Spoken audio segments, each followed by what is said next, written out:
The visual is not important here. The music is not important here. The voice is not important here. What matters are the words. If you cannot listen to the words, you do not belong here. If you understand this, welcome to the Fate Club. In this transformative period of ascent, a new state begins in which the old language no longer aligns with what is actually happening within a person. Words that once provided orientation now sound like echoes of something that has already passed. Spiritual concepts that were meant to explain reality gradually transform into symbols without function because consciousness shifts from interpretation to direct perception. What was once grasped through naming now unfolds without the need for words. In the earlier phase of spirituality, language was the primary tool. Words created hierarchies, levels of understanding, and a sense that someone was further along than another. Concepts such as awakening, mission, higher purpose, or consciousness functioned as reference points in a space built on the need for control and certainty. A person learned to recognize reality through what they heard, read, or received from authorities who used the same language. Gradually, this language begins to break down, not because it is wrong, but because it is no longer sufficient. The new experience is incompatible with old definitions.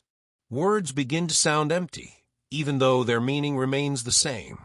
Inner perception shifts beyond the verbal plane, and a person begins to realize that they understand things before they can speak them. This shift is neither dramatic nor sudden, but quiet and imperceptible. A documentary perspective shows that this is not the emergence of a new spiritual ideology, but a change in the way reality is processed. Old concepts are not discarded, but lose their central position.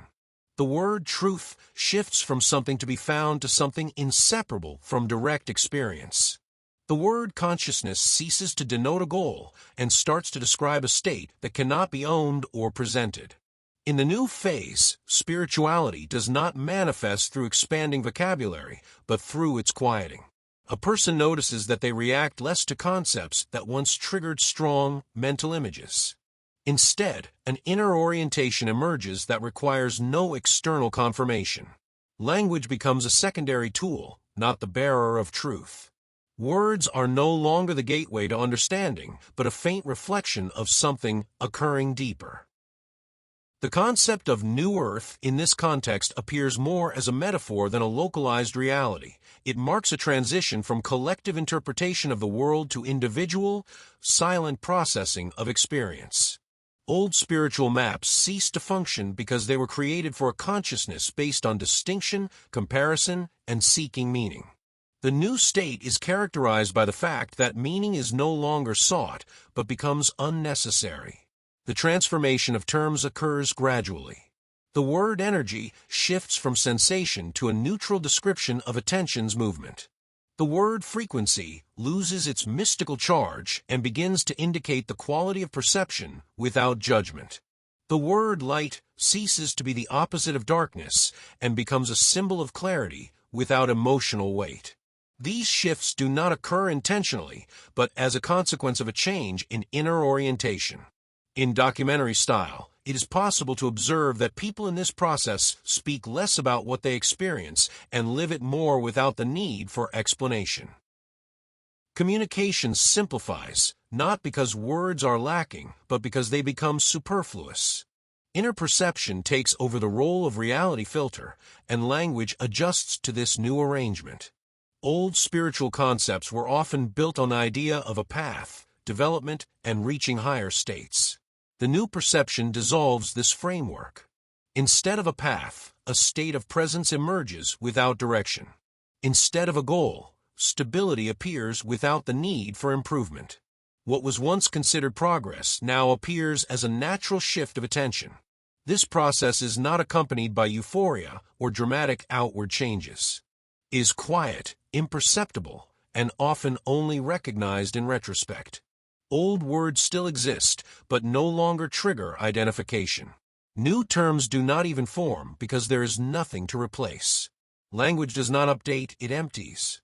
The new spirituality in the disguise of everyday life does not present itself as a system or teaching. It offers no answers but changes the way questions arise.